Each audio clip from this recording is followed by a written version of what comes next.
obediente a tu palabra, te lo pedimos, Señor Jesús. Bendito eres. Háblanos en esta hora, te lo rogamos en tu nombre, Jesús. Amén. Amén. Gracias, hermano. Dios le bendiga, hermano. Salúdense, hermano. Tengan la bondad. Amén. Amén, hermano. Amén. Tenga la bondad de sentarse.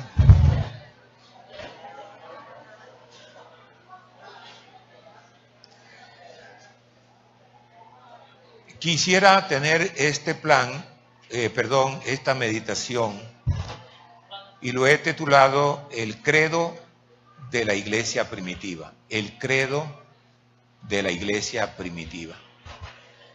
Y quisiera más que todo no dedicárselo a los que son nuevos de estar en la iglesia, sino también a los que hace mucho tiempo estamos en ella.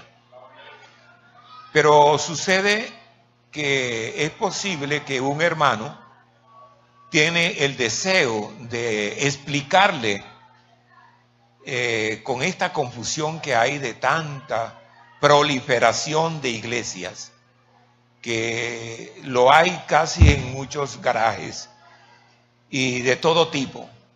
Entonces viene esa confusión, como si fuera Babel. Babel significa confusión. Y estamos en esa confusión, porque cualquiera ve una iglesia, crece, hay un predicador muy especial, es muy elocuente y todo, y por ahí pues se preguntan mucho por qué esto. Sobre todo cuando se nos aproxima la visita de un personaje religioso en Colombia, que el anuncio que se está haciendo en Colombia es desbordante, de tal manera que uno le da como un poquito de celo, que tanto que hay que hablar de Jesús, que es el infalible, que nunca morirá, que resucitó y está vivo. Entonces me parece pues que sería bueno tener en cuenta esta parte. ¿Por qué no explicamos de nuestra iglesia? Hay un contexto con respecto a la iglesia. Y la iglesia, o no solamente el nacimiento de ella, sino lo que se anunció en ella desde el principio, y no solamente desde el principio, sino desde la eternidad. De manera que sería conveniente que habláramos, por lo menos desde el contexto de la iglesia aquí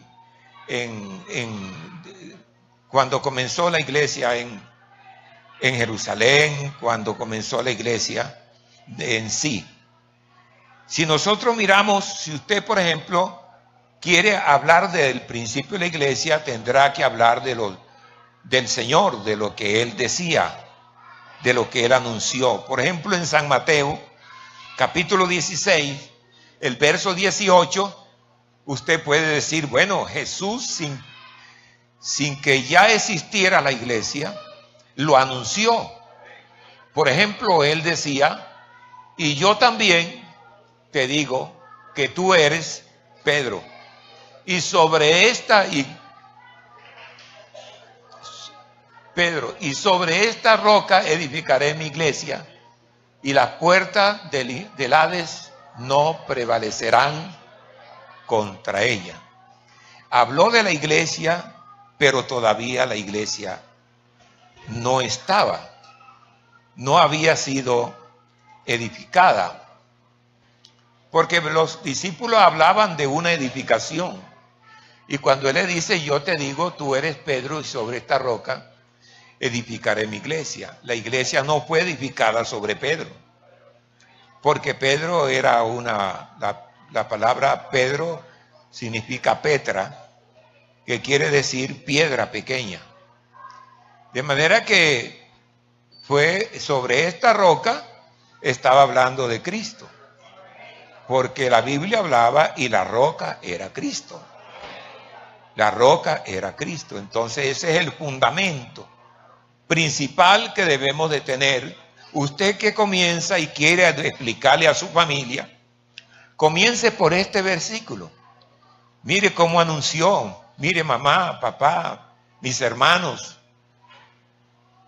Y luego podemos leer en San Mateo el capítulo 16,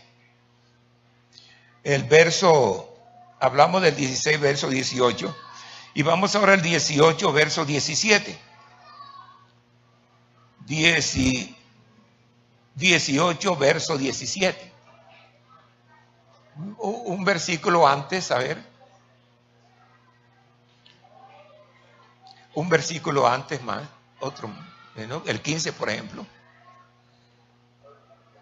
Por tanto, si tu hermano peca contra ti, ve y repréndele, estando tú y él solos. No cree que eso es significativo. Estando los dos solos. Si tiene amor, si quieres hacerlo de verdad. Tú y él solo. Si te oyeres, has ganado a tu hermano. Y luego el verso 16 dice, mas si no te oyere, toma aún contigo a uno o dos, para que en boca de 2 o 3 testigos conste toda palabra. Siga. Y el 17 dice, y si no los oyere a ellos, dilo a la iglesia. Y si no oyere a la iglesia, tenle por gentil y publicano. Eso está dentro del contexto bíblico. De que nosotros no lo hacemos, es problema casi de nosotros. Y quizás no se sembraría, diríamos, quizás no se sembraría el temor. Si no se siembra el temor, porque hay que dar ejemplo. Dice, tenlo por gentil. Por allá en otra parte dice, ni aún con ellos comáis. Miren usted hasta dónde llega. A veces uno se acerca un poquito a algo, Dios mío, y será uno el terror. Pero como si fuera poco, mire lo que dijo Hechos de los Apóstoles. Aquí está hablando de la iglesia, aún la iglesia no estaba. Oyó mamá, papá, hermano mío, esto, ok. Ahí está la entrada para que usted hable de la iglesia. Lo importante de lo que es la iglesia, el comienzo de ella. Allá en el capítulo 1 de Hechos de los Apóstoles, verso 1 hasta el 5. Miren lo que dice. En el primer tratado, oh Teófilo, hablé acerca de todas las cosas que Jesús comenzó a hacer y a enseñar. Así. Vamos a suponer que yo esté allí macujeándole porque no sé bien desarrollar la palabra porque soy nuevo o algo así. No, pero se sienta uno sentado con paciencia, sin necesidad de tildar a su familia o a la oveja negra que hay en casa. Dicen por ahí que en cada casa siempre hay, por mucha moral que hay, siempre resalta alguno como la oveja negra. Entonces ahí con paciencia hay que explicarle. La iglesia aquí crece porque vienen visitas. De pronto vienen. Y ellos van creciendo escrituralmente. Y otros vienen de otra parte. Verbo y gracia, como lo que presentamos acá. Ellos vienen. Pero tanto el nuevo como el hermano que hace tiempo está aquí, hablara, enseñara la palabra, aquí esto sería una bomba. Si cada uno lo hiciera como debe hacerlo, porque lo que debe tener más progreso en el mundo quizás no son las cosas comerciales ni deportivas. Todo eso tiene un progreso, pero creo que el progreso más grande, sobre todo por la necesidad que tiene el mundo del evangelio, es eso, el evangelio. Hasta el día en que fue recibido arriba, después de haber dado mandamiento por el Espíritu Santo a los apóstoles que había escogido. Algunos dudan de los apóstoles. Si usted habla con una persona que tiene la teología trinitaria y hay como un convencimiento de lo que uno le explica, ¿por qué los apóstoles bautizaron en el nombre de Jesús? Siendo que el Señor dijo, bautízalo en el nombre del Padre, del Hijo y del Espíritu Santo. Entonces, si el Señor mandó esto, ¿por qué los discípulos bautizaron fue en el nombre de Jesús? Eso tiene una explicación, ¿cierto? Porque cuando los apóstoles bautizaron en el nombre de Jesús, fue el cumplimiento del mandamiento que dijo, bautízalo en Él, no en el nombre del Padre, del Hijo y del Espíritu Santo. Recordemos que ese tiene su nombre. Y su nombre es Jesús. El Padre tiene su nombre y su nombre es Jesús manifestado en carne. El Espíritu Santo, el que engendró. Ahora, el que engendró fue el Espíritu Santo. ¿Y qué título se le da al que engendra? Padre. Entonces el Padre y el Espíritu Santo hablaban del mismo. Entonces uno tiene que explicarle para que venga el conocimiento. Porque el que se entrega al Señor y está en casa, ya dice, él es evangélico. Se la da de santo, se la da de esto. Y cualquier travesura que usted haga, o una palabrita, enseguida le echan la culpa al evangelio. Entonces por eso uno tiene que cuando se convierte al evangelio, además nos ayuda. Tenemos que tener zapaticos de algodón para andar suavemente. Yo oí una canción de zapaticos de algodón hace muchos años de unos chilenos.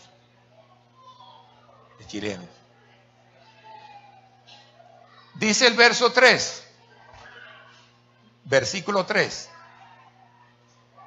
A quienes también después de haber padecido, se presentó vivo con muchas pruebas indubitables, apareciéndoseles durante 40 días y hablándoles acerca del reino de Dios.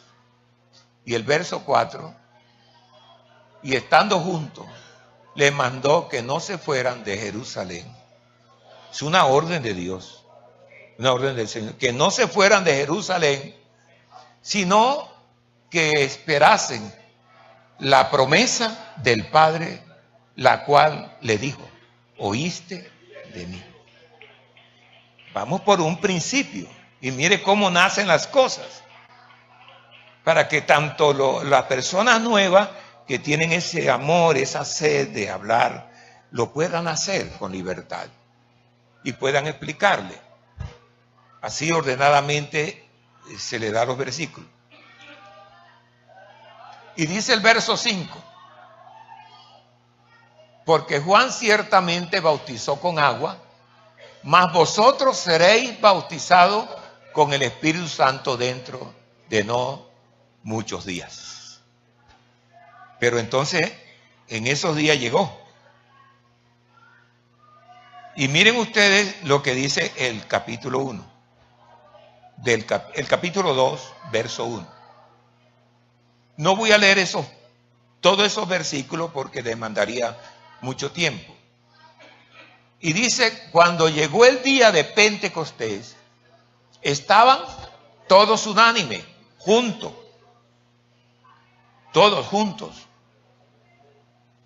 Y de repente vino del cielo un estruendo como de un viento recio que soplaba, el cual llenó toda la casa donde estaban sentados.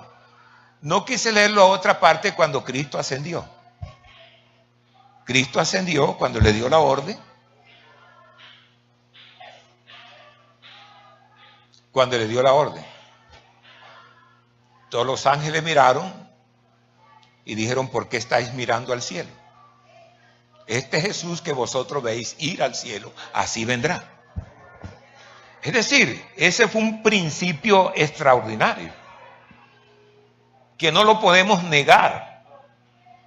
Es una verdad importante. Entonces, dice el 3, y se le aparecieron lenguas repartidas como de fuego, asentándose sobre cada uno de ellos. Si nosotros leemos el 17, porque es todo el versículo hasta los versículos hasta el 17, pero dice: en los postreros días, dice Dios, derramaré de mi Espíritu Santo. Es decir, porque ellos se escandalizaron, los judíos, el pueblo de Israel que estaba morando allí en Jerusalén en la fiesta, y aprovechó esa fiesta, o bien sea, eso fue planeado, y luego vino el Espíritu Santo sobre ellos. Entonces ellos se escandalizaron, pero dijo Pedro: y en los postreros días, dice Dios, derramaré de mi Espíritu sobre toda carne. Porque Pedro enseguida fue el vocero, su primer discurso que bañó todas las escrituras, desde el principio hasta el fin, hasta ese momento, y les explicó a todos los judíos, a todo Israel. Entonces ellos se sorprendieron y dijeron: oh, varones hermanos, ¿qué haremos? Porque comenzó allí en el capítulo 2, el versículo 37. El versículo 37, tenga la bondad. Al oír esto, se compungieron de corazón y dijeron a Pedro y a los otros apóstoles: varones hermanos, ¿qué haremos? ¿Qué haremos? Al oír esto, se compungieron de corazón y dijeron a Pedro y a los otros apóstoles: varones hermanos, ¿qué haremos? El verso 38. Y Pedro le dijo, arrepentido y bautícese cada uno de vosotros en el nombre de Jesucristo para perdón de los pecados, y recibiréis el don del Espíritu Santo. O bien sea que eso fue algo extraordinario. Y el versículo 47, para ir saltando, dice: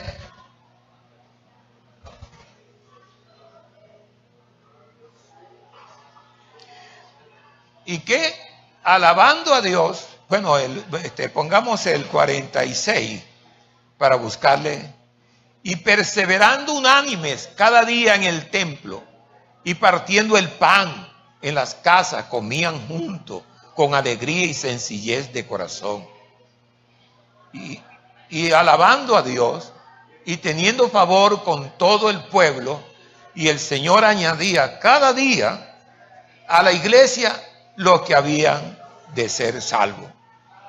Pero en medio de esto había algo, que se convirtieron 3,000 personas. 3,000 personas. Cuando se convirtieron 3,000 personas, que allí no había gentiles, eran judíos, eran de Israel. Entonces la primera iglesia comenzó con el pueblo que Dios le había prometido, porque para vosotros es la promesa, para vuestros hijos, y para cuanto nuestro Dios llamare. Mire que eso tiene un orden allí, porque no podemos predicarle a una persona en medio sin antes buscar dónde comienza, dónde nace, cuál es el contexto de esto, para explicarle bien la palabra. Y el capítulo 5, el verso 11, el capítulo 5, dice: y vino gran temor sobre toda la iglesia, y sobre todo los que oyeron estas cosas. Vamos a comenzar por el 8, por ahí, más o menos, para... Entonces Pedro le dijo, dime, ¿vendiste en tanto la heredad? Y ella dijo, sí, en tanto. Un poquito menos, el 7, a ver. Del 7, a ver. El verso 7, hermana, perdone. Y pasando un lapso como de 3 horas, sucedió que entró su mujer, no sabiendo lo que había acontecido. Todavía es menos, ¿no? Quiero buscar donde el versículo donde, si quiere, vamos a leer desde el 5, desde el 1, hermano. Vamos a del 1, mejor. Pero cierto hombre llamado, ¿qué? Ananías, con Safira y su mujer, vendió una heredad. Yo es por abreviar, sin embargo, sé. ¿Y qué más dice? Y sustrajo del precio, sabiendo también su mujer, y trayendo solo una parte, lo puso a los pies de los apóstoles. Y dijo Pedro, Ananías, ¿por qué llenó Satanás tu corazón para que mintieses al Espíritu Santo y sustrajeses del precio de la heredad? Y reteniéndola, no se te quedaba a ti, y vendida no estaba en tu poder. ¿Por qué pusiste esto en tu corazón y no has mentido a los hombres, sino a Dios? Al oír Ananías estas palabras, cayó y expiró, y vino un gran temor sobre todos los que lo oyeron. Y levantándose los jóvenes lo volvieron y sacándolo, lo sepultaron, lo envolvieron y sacándolo, lo sepultaron. Como dice el 7, pasando un lapso como de 3 horas, sucedió que entró su mujer, no sabiendo lo que había acontecido. Entonces Pedro le dijo, dime, ¿vendiste en tanto la heredad? Y ella dijo, sí, en tanto. Y Pedro le dijo, ¿por qué conveniste en tentar al Espíritu del Señor? He aquí a la puerta los pies de los que han sepultado a tu marido y te sacarán a ti. Y al instante ella cayó a los pies de él, expiró, y cuando entraron los jóvenes la hallaron muerta y la sacaron y la sepultaron junto a su marido. Comenzamos con el 11. Y vino gran temor sobre toda la iglesia y sobre todo los que oyeron estas cosas. Verso 12. Y por la mano de los apóstoles se hacían muchas señales y prodigios en el pueblo, y estaban todos unánimes en el pórtico de Salomón. Siga. De los demás, ninguno se atrevía a juntarse con ellos, mas el pueblo los alababan grandemente. El 14, todos por favor. Y los que creían en el Señor aumentaban más en gran número, así de hombres como de mujeres. O bien sea que allí se desarrolló la iglesia. Bendito el Señor. Entonces, estos versículos que hemos mirado en Corintios es famoso porque contiene uno de los temas de la fe cristiana, la resurrección final de los muertos. La resurrección final de los muertos, que viene a ser realmente una necesidad para todo mortal. Usted no debe demorar mucho, no para morirse, sino para buscar al Señor. Porque somos mortales. Y uno tiene que sacar cuenta.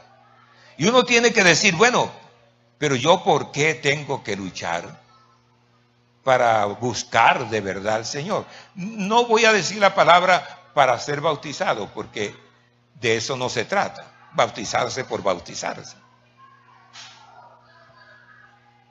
Gloria a Dios.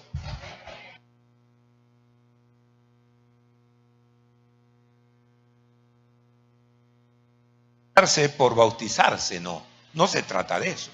Porque parece que hay una carrera donde a todo el mundo se le está diciendo, ¿por qué no te bautizas? Yo pienso que lo primero es que el hombre debe convertirse a Dios. ¿Y por qué no lo hace? Porque pasaría a ser usted un engaño si se va a bautizar así, no más que por así. Como que si eso fuera lo más importante para ser salvo. Que la Biblia dice, arrepentíos y convertíos. ¿Para qué? Para que sean borrados vuestros pecados. Ese es el asunto. Por eso hay que tener claridad en esa parte. Y el hombre que se convierte a Cristo da buen testimonio y luego explica la palabra. Y la gente oye y dice, hombre, con tanta sencillez que lo explica. Entonces, es una necesidad para todo mortal. Todos debemos de saber que la resurrección final de los muertos va a ser una realidad. Como un argumento en favor de esta doctrina, San Pablo utiliza la resurrección de Cristo. En otras palabras, una prueba de que los muertos es el hecho de que Cristo resucitó de entre los muertos. En eso se basó Pablo, más que todo para sustentar allí, en 1 Corintios, por favor, para sustentar esta parte como un argumento. El capítulo contiene 5 divisiones principales. La prueba de la resurrección de los muertos.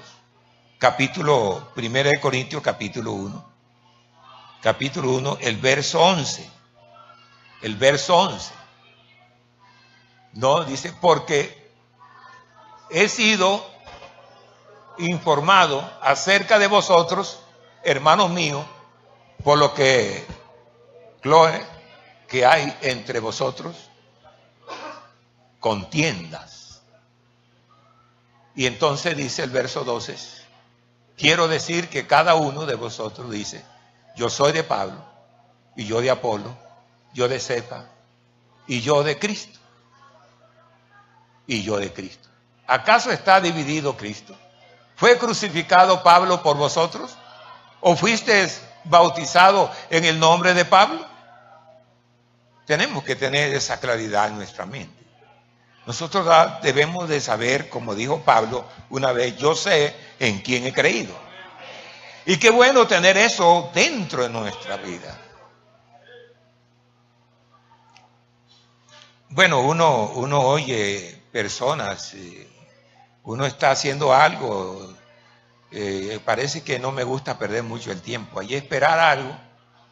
¿No? Si yo puedo leer algo, leo algo mientras venga el otro. Estoy esperando una llamada. Me gusta buscar algo para no perder el tiempo. Porque para mí más es un placer que esté yo leyendo o viendo algo importante que estar esperando allí. Si estoy esperando el almuerzo, estar ahí sentado bostezando y yo no, esperando con hambre. No, algo.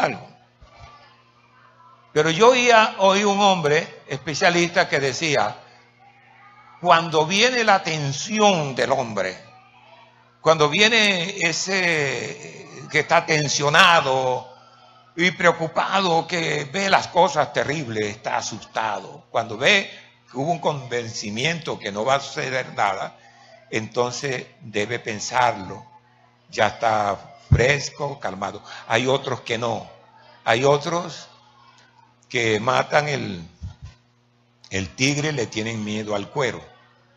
Es decir, siguen con la misma preocupación.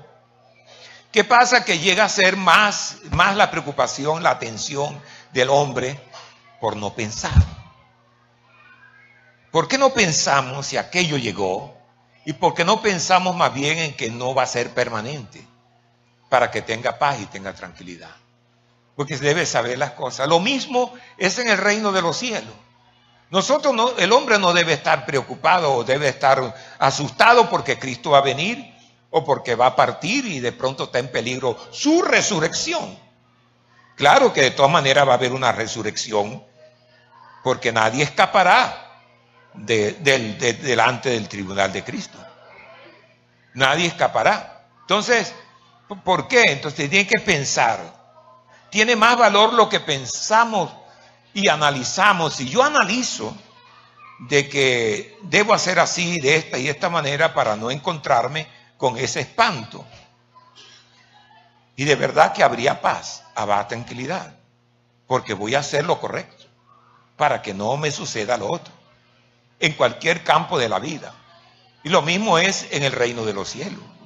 Si yo busco al Señor, si yo me eximo de estar haciendo cosas que manchan mi cuerpo, mi alma, ¿por qué no he de dejarlo? Es cuestión de pensar bien qué tiene más valor, la resurrección mía con Cristo o estarme descuidando más bien en esa parte. Si usted tiene tiempo y no te ha consagrado, entonces pon cuidado en eso. No porque otro te bautizó te vas a bautizar, sencillamente porque usted necesita ser salvo. Porque hay cosas que son tan simples, porque tiene un pecadito, y ese pecadito de cualquier cosa, porque le gusta tomarse sus tragos, su traguito, qué sé yo. Yo no sé dónde está lo mejor, no sé dónde está el valor para usted. Si el valor mío está en complacerme con unos tragos, o que yo me escape de la condenación eterna. Eso tiene un valor.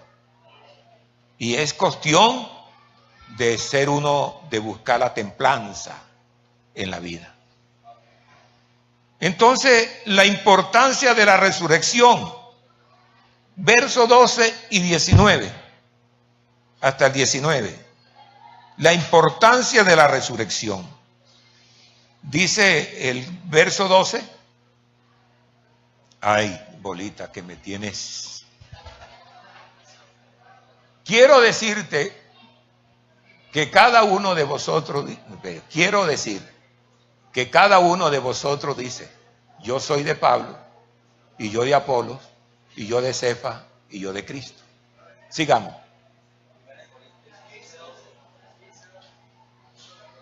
Es 15, hermano, qué pena. No, yo estaba diciendo los versículos porque estamos en el 15. Ese es el 15, hermano, el 15, capítulo 15, verso 12.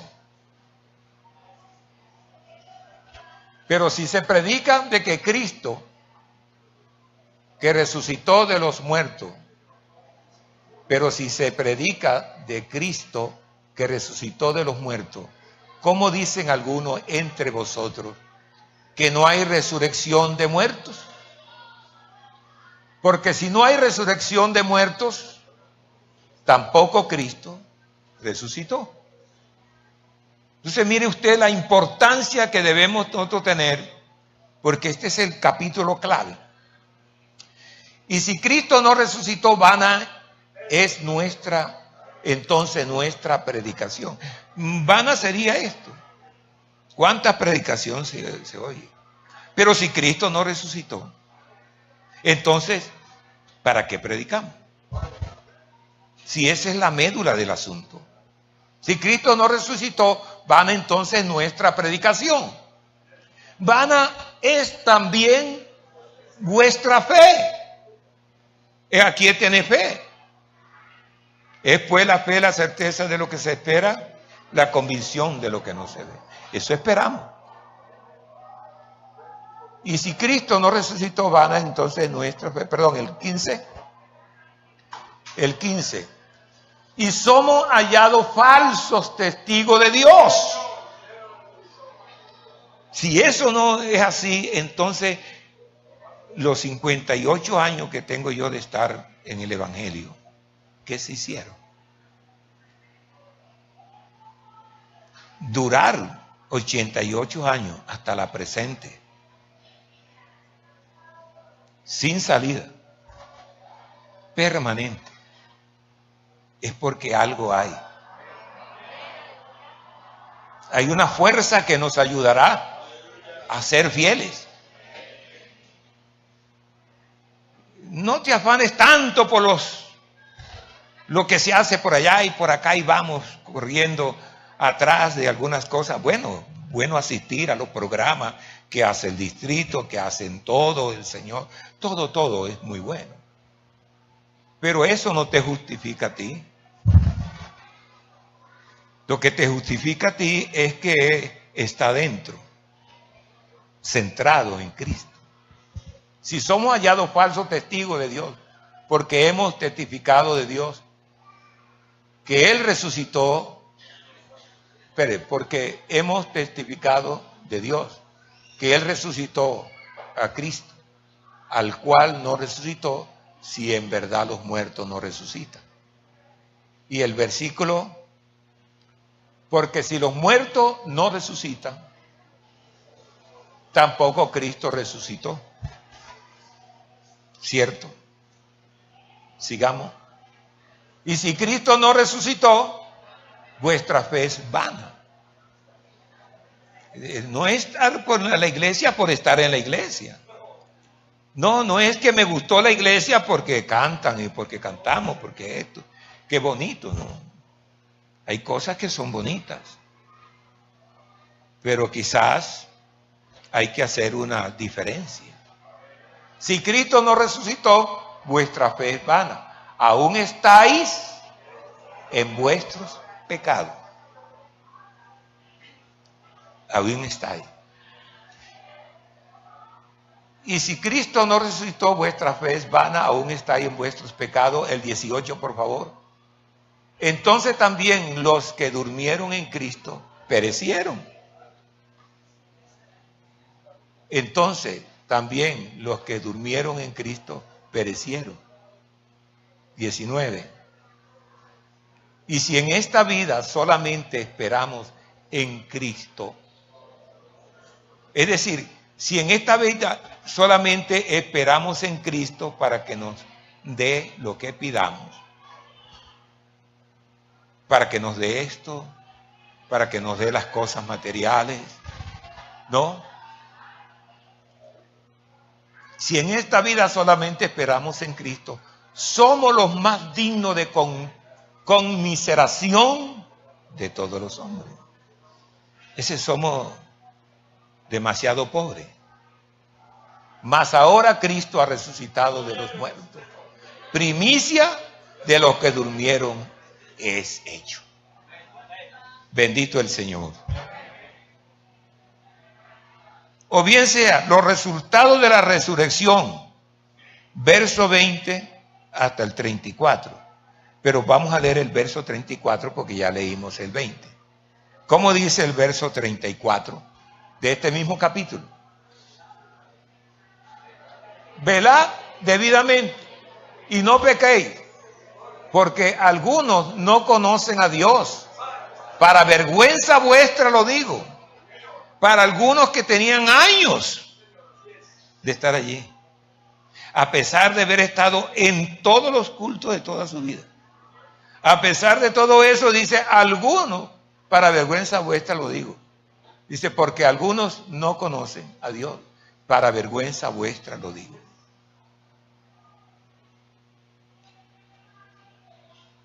El método y el cómo de la resurrección. La victoria final sobre los muertos. El verso 54 hasta el 58. Y cuando esto corruptible se haya vestido de incorrupción, esto corrupto, porque es necesario que esto corruptible se vista de incorrupción. En ese momento, cuando somos levantados que los sepulcros se abren. Y el que está vivo, bueno, de un abrir y cerrar de ojos, serán levantados, como dicen Colosenses. Y cuando esto corruptible se haya vestido de incorrupción y esto mortal se haya vestido de inmortalidad, entonces se cumplirá la palabra que está escrita: sorbida es la muerte en victoria. ¿Y qué dice el 55? ¿Dónde está, oh muerte, tu aguijón? ¿Dónde, oh sepulcro, tu victoria? Ya que el aguijón, 56, ya que el aguijón de la muerte es el pecado, y el poder del pecado, la ley. Y dice el 58, el 57, más gracia sea dada a Dios, que nos ha dado la victoria por medio de nuestro Señor Jesucristo. Alabado sea el Señor. Bendito sea el Señor Jesús. Alabado.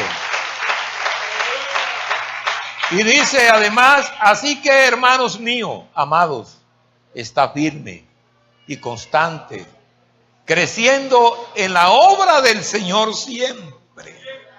No es subir y bajar, sino ir subiendo siempre. Subiendo en el Señor siempre. Que hoy sé más que ayer. Y en la medida que uno va conociendo más a Dios, entonces se va comportando mejor. Entonces va haciendo, como dice el Salmo, en Proverbios, más la senda de los justos es como la luz de la aurora, que debe dar de aumento en aumento hasta que el día es perfecto. Así que, hermanos míos amados, está firme y constante, creciendo en la obra del Señor siempre, sabiendo que vuestro trabajo en el Señor no es en vano. Hay otro versículo por ahí más adelante, o se acabó. Ahí termina, ¿cierto? Entonces, hay ese consejo de la palabra. Entonces, tenemos esa victoria sobre la muerte. Pero la victoria sobre la muerte consiste en la fidelidad con Dios. Seguir en Él. No se lo estoy diciendo a manera de fanatismo ni algo por el estilo, no. El fanatismo es fruto de la ignorancia. Pero nosotros no somos ignorantes, sino que sabemos lo que es la palabra. Entonces, sin embargo, aunque la resurrección es el tema principal de este capítulo, en él encontramos uno de los credos más antiguos de la iglesia cristiana. O sea, nos habla de la doctrina fundamental de la iglesia primitiva. De la iglesia primitiva. Es fundamental, repito. Sus sanidades, que eran todas ellas, la expulsión de demonios, de tantos casos que hizo el Señor, como prueba también de que si resucitó un hombre de 4 días ya en el sepulcro. Entonces, a veces nosotros decimos que fácil esto, que fácil otro. Algunos, yo no tengo la idea de que toda persona que conoce el Evangelio, es decir, eso es cuestión de cada uno, pero si a mi familia, a los que estamos rodeados, algo se vaya primero que yo, si me hablan de cremación, yo le diría no. Los patriarcas, todos esos hombres primitivos, ellos se sepultaron. En la que cremación vino de parte del hombre, ¿cómo diríamos? Del hombre que no era cristiano, que no conocía ¿cómo llama, hombre, eso del paganismo? Más que todo del paganismo. Pero tampoco voy a decir que fue que alguien, si hace así, no va a ser salvo ni algo. No, Dios me libre, no. Pero miramos esas cosas. Entonces la razón por la cual Pablo estaba interesado primeramente en la muerte de Cristo es porque la muerte de Cristo la expresión perfecta era la expresión perfecta del amor de Dios. Es decir, de tal manera. Entonces, ¿qué hizo Dios para salvar al hombre? El hombre no podía, o bien sea que realmente por medio de su muerte Cristo venció la debilidad moral de los hombres. No es el perdón del pecado la debilidad moral de los hombres. Más que todo era la incapacidad que el hombre tenía para salvarse.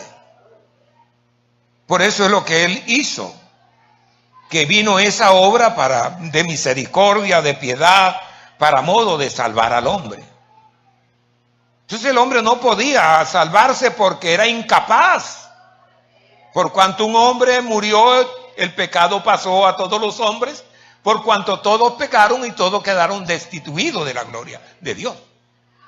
Y que nadie podía hacer algo por ser buen padre, por ser buen hijo y llevar una vida, diríamos, moralmente adecuada, y que él vaya a decir, por esto yo voy a ser salvo.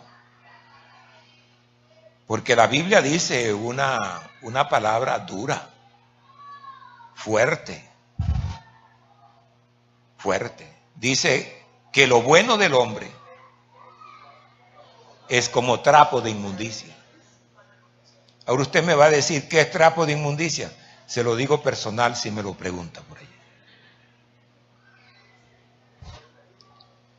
O bien sea, hermano, que fue la misericordia de Dios. Entonces Dios viendo que nadie podía hacer esa obra. Y vuelvo a decir lo que una vez dije aquí como ejemplo de un hombre que pisó un hormiguero. Iba en un bosque y pisó el hormiguero. Él sintió lo blandito y dijo, ay, miró, y dice, no, es un hormiguero.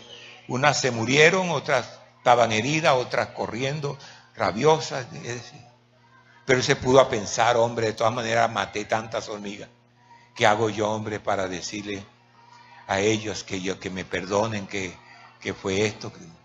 La única forma es convertirme en hormiga. Bueno, para Dios no se preguntó eso, sino que lo planeó desde antes. Entonces Dios es espíritu. Es invisible, un espíritu invisible. La Biblia dice, Dios es espíritu, no tiene cuerpo, no tiene nada.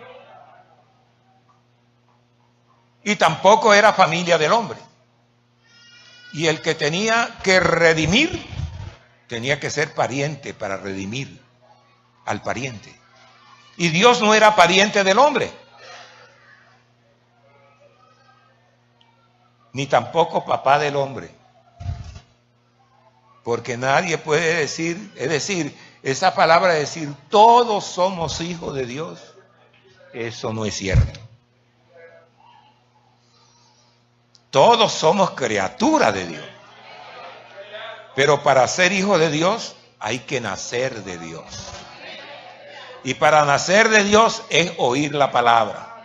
Y luego viene creciendo la fe en un hombre y luego llega a ser hijo de Dios. Cuando se arrepiente y se convierte a Dios, entonces ese hombre es hijo de Dios.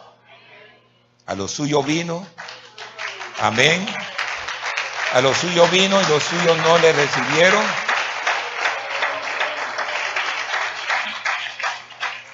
Más a los que le recibieron le dio potestad de ser hechos hijos de Dios. El Hijo de Dios es pasivo. El Hijo de Dios piensa bien. No ofende, sino que más bien perdona. Y yo no puedo mirar una persona que alguien haya ofendido a otra, que lo ofendió, y le dice perdóneme, y no lo perdona. Es difícil que entre al reino de los cielos. Entonces, Pablo estaba interesado en eso. Es decir, por nuestros pecados. Cristo no murió por una causa política. O bien sea que Dios, siendo espíritu, ese ser invisible, entonces se hizo visible. Entonces, cuando se cumple en el principio era el verbo, y el verbo era con Dios, y el verbo era Dios. Y ese verbo, que es Dios, se hizo carne. Se hizo carne y habitó entre nosotros. Cristo no murió por una causa política, por una causa eminentemente social o económica. Murió por una causa por una causa especial, por los pecados de la humanidad. En Primera de Pedro, capítulo 2, verso 24, no corrobora en esta parte. Dice, quien llevó, lean hermano, que yo estoy aquí un poco sobre el madero, para que nosotros, estando muertos a los pecados, vivamos a la justicia, por cuya herida fuiste sanado. Por herida fuiste sanado. Isaías había escrito más desde 700 años antes de Cristo, ¿no? 700 años antes de Cristo, como dice allí en el capítulo 53 de Isaías. Capítulo 53 de Isaías, un versículo solamente quiero leer, el 5, por ejemplo, decía, más el herido fue por nuestras rebeliones, molido por nuestros pecados, el castigo de nuestra paz sobre él, y nosotros curados. Usted va explicando esas cosas y le van a oír. Usted que quizás tiene tantos años en la iglesia y no ha buscado la manera, por eso lo llevamos así, de esta manera, para que entendamos bien. Y en 1 Timoteo 1:15, 1 Timoteo 1:15, mire que dice 1 Timoteo 1:15, palabra fiel y digna de ser recibida por todos, que Cristo Jesús vino al mundo para salvar a los pecadores, de los cuales yo soy el primero. Entonces es interesante obedecer, ¿no? Y observar que la descripción que hace San Pedro del Evangelio empieza por Cristo. Empieza por Él. En los versículos anteriores Pablo habla del Evangelio que había predicado, el Evangelio que los corintios había recibido, en el cual perseveraban, y que si lo lograrían retenerlo, serían salvos. Eso le decía a ellos, si llegaran a retener esa palabra, y que podríamos hacerlo, porque somos personas que hemos oído. No podríamos decir que estamos saturados de la palabra, porque la palabra de Dios es inmensa, grande, amplia. Amén. Pero este evangelio no consistía en una serie de doctrinas, sino de una persona, Jesucristo. Esta verdad destaca con su fuerza en 2 de Timoteo 1:12. ¿Cómo dice? Podríamos leerlo. 2 de Timoteo 1:12. Por lo cual asimismo padezco esto, pero no me avergüenzo, porque yo sé a quien he creído y estoy seguro que es poderoso para guardar mi depósito para aquel día. Mi depósito para aquel día. Tu depósito. Que ahora no está bien, pero puede comenzar. Desde ahora. Puede comenzar.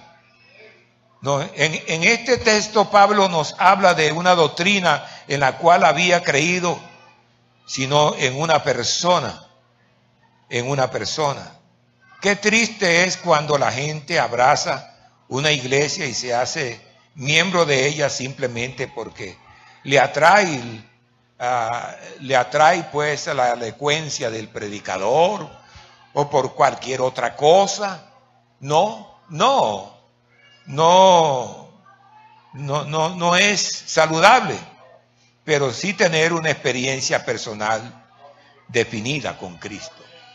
No por esa parte sin ver creado en su vida una formación cristiana.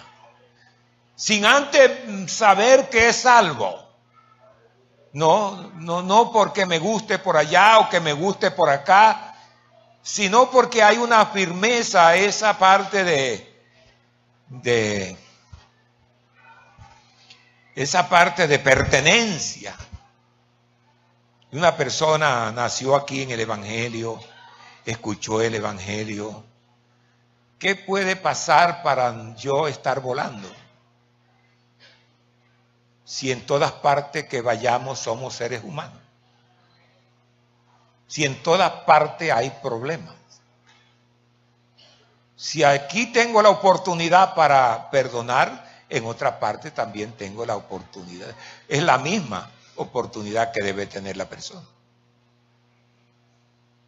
Y ojalá que cada uno, yo pienso que todos los que servimos aquí, como la directiva, todas las directivas lo hacen con voluntad porque tienen un sentido de pertenencia. Eso es normal, que debe sentir lo que es mío, que yo quiero trabajar en lo que es mío. Entonces no le parezca raro que alguien, si no le pusieron algo en la iglesia porque se olvidó, pueda decirlo. Puede decirlo.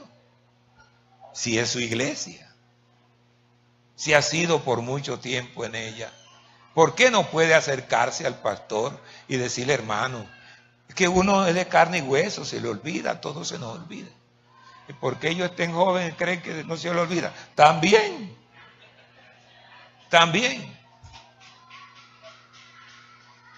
Entonces eso no es raro que la persona pueda decir, hermano, yo siempre he estado en la iglesia, he sentido esto, y uno ve que es fiel, porque ese es el punto.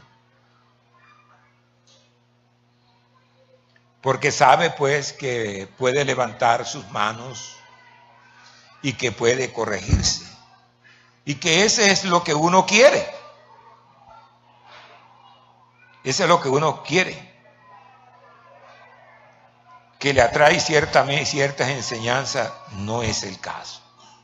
Uno debe tener una estabilidad en la vida.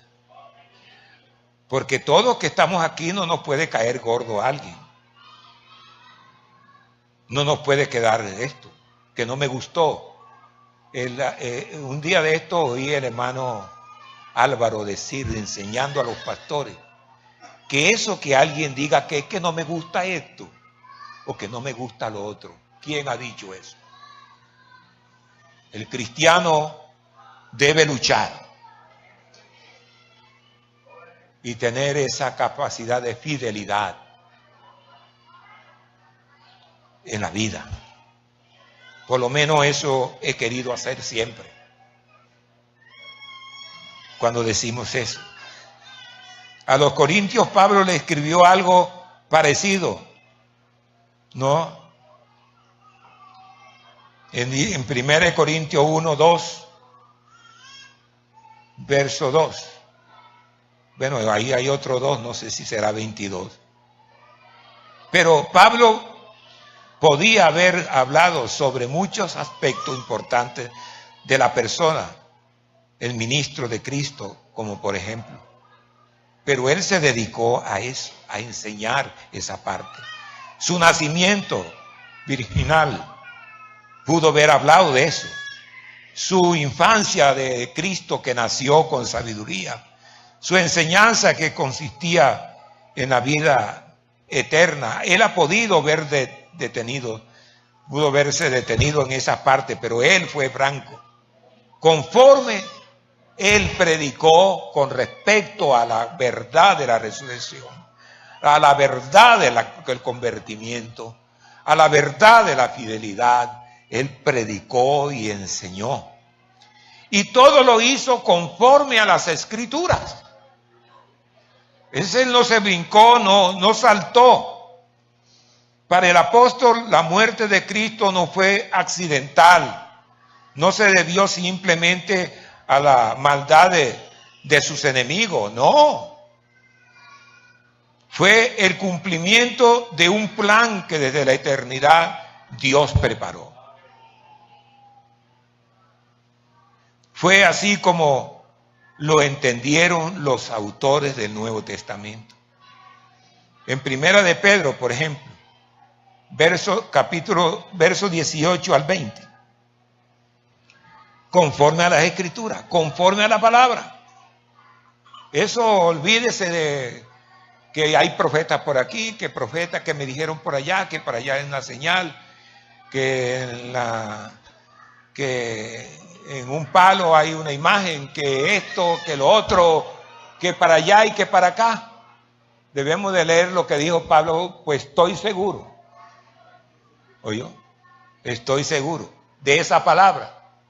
Y dice allí, sabiendo que fuiste rescatado de vuestra vana manera de vivir, la cual recibiste de vuestros padres, no con cosa corruptible como oro o plata. El 19, sino con la sangre preciosa de Cristo, como de un cordero sin mancha y sin contaminación. El 20 dice, ya destinado desde antes de la fundación del mundo, pero manifestado en los postreros tiempos por amor de vosotros. Sí, por amor a cada uno. Y en Hechos 2:23, Hechos 2:23, para ir declinando, dice, ¿podían leerlo, hermano?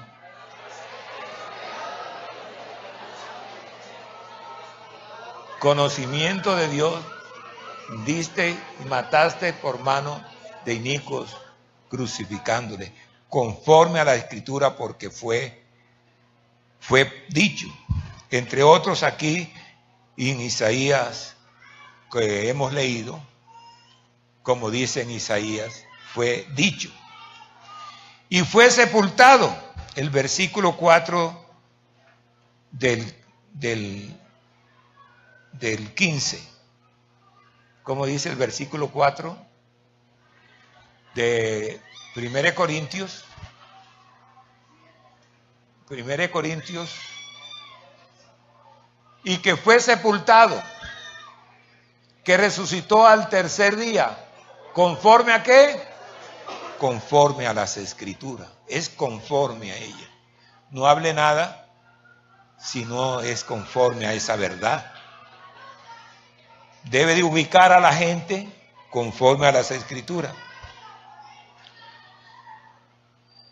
Y que resucitó al tercer día conforme a las Escrituras.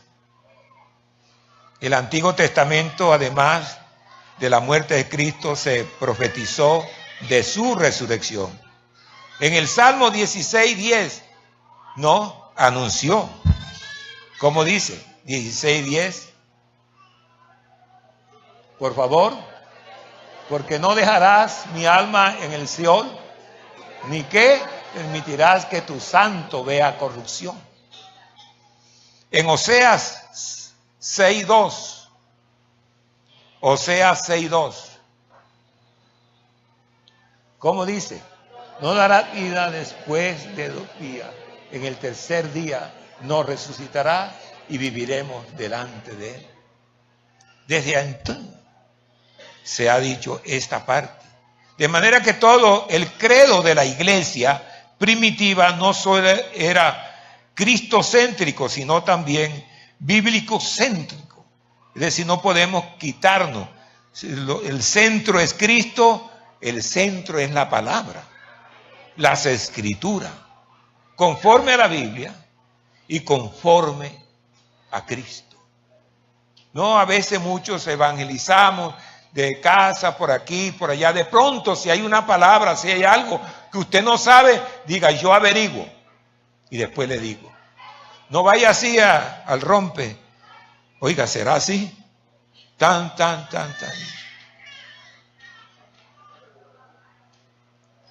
Porque es bueno leer, es bueno preguntar. Ojalá que venga una bendición de Dios para mí en la oficina cuando alguien llega a preguntarme algo de las Escrituras. Porque eso casi no se ve por ahí. Se ve para los problemas de enfermedad, problemas económicos, problemas de familia, problemas de guerra, problemas, pero no hay problema, no hay buenas noticias de paz. Pero que alguien diga, hermano, yo quiero conocer eso. Uy, para mí una bendición, porque para eso estamos.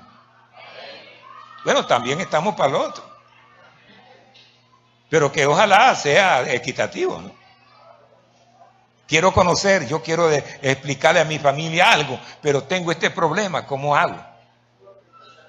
Y entonces viene la explicación. Ya que estaba predicho desde antes, porque la esencia del Evangelio es Cristo resucitado. Tenga la bondad de estar en pie. Entonces, después de considerar lo que creía la iglesia primitiva, conviene que nosotros analicemos en que creemos, en lo que creemos. Analizar lo que creemos, porque lo hemos conocido, que se debe conocer, porque debo de trabajar, porque debo servirle al Señor, y para servirle al Señor, usted no se consagre para servirle al Señor, usted conságrese al Señor para ser salvo. Y después de ser salvo, de ser fiel, entonces sirve al Señor. No antes.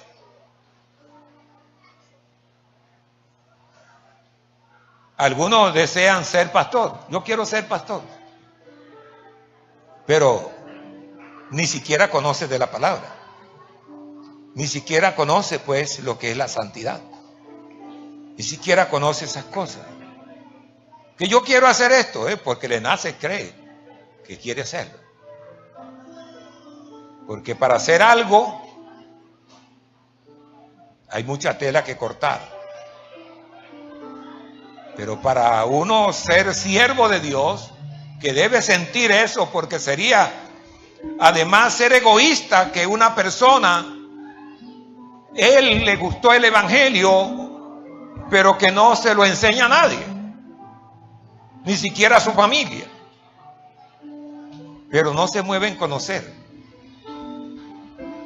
Hermano, ¿cómo debo hacer? ¿Cómo es lo otro? Bueno, un día un joven sí me dijo, hermano, yo quiero consagrarme para servirle al Señor. Y yo le dije, hermano, pero tiene que convertirse para ser salvo, consagrarse para ser salvo. Entonces conviene que nosotros analicemos en lo que creemos y en lo que debemos hacer. Son nuestras creencias eminentemente bíblicas y cristocéntrico. El Cristo, la médula de nuestra fe central, la médula de nuestra fe, centrarnos en eso. No es con los alborotos ni poner en alto las emociones. Es la verdad. Es estar en la verdad. No os engañéis. No te desesperes, no te engañéis, no de paso. No, que habla muy bonito. Sí, tú hablas muy bonito. Pero lo primero es lo primero. Buscad primeramente el reino de Dios y su justicia. Y lo demás viene por añadidura. Levantemos nuestras manos. Oremos a Dios. Lo demás queda en tu corazón, queda en tu vida. Que sea Dios allí obrando en nosotros. Que haya un análisis en su presencia y en su amor. Soberano Dios, gracias te damos a ti. Te pedimos en este momento que nos dé esa capacidad y esa fuerza para ser tu siervo, para yo ayudar a mi familia, para hacer la obra tuya. Quítame de mí esas cosas que no me gustan. Si tú me gustas, entonces me gusta hacer el esfuerzo para bien de mi alma. Oh Dios, bendito es tu nombre. Padre Santo, Bendito yo es. estoy aquí, Gracias, Jesús. memoria, Gracias, Señor Jesús. y victoria en tu nombre conseguí. Mas no alcanzo a comprender esa forma que me amaste, que hasta que Aleluya, Señor. llegaste por salvarme a mí. De tu sola vida, dame la vida. Sufriste la muerte por darme amor.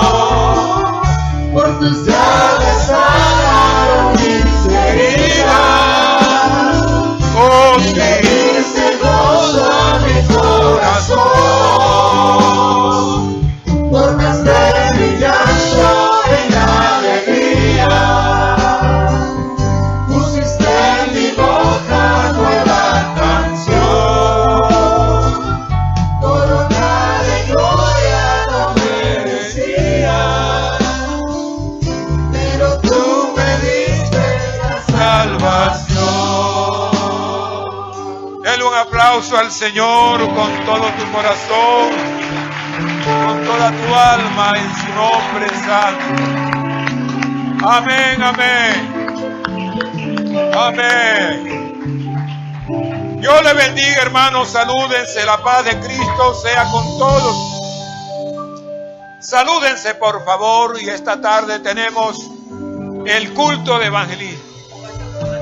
De obra carcelaria, hermano, que ojalá pudieran venir, ojalá pudiéramos oír esos anuncios de las cárceles y además oír la palabra de Dios. Que Dios le bendiga, la paz de Cristo sea con todos. Amén.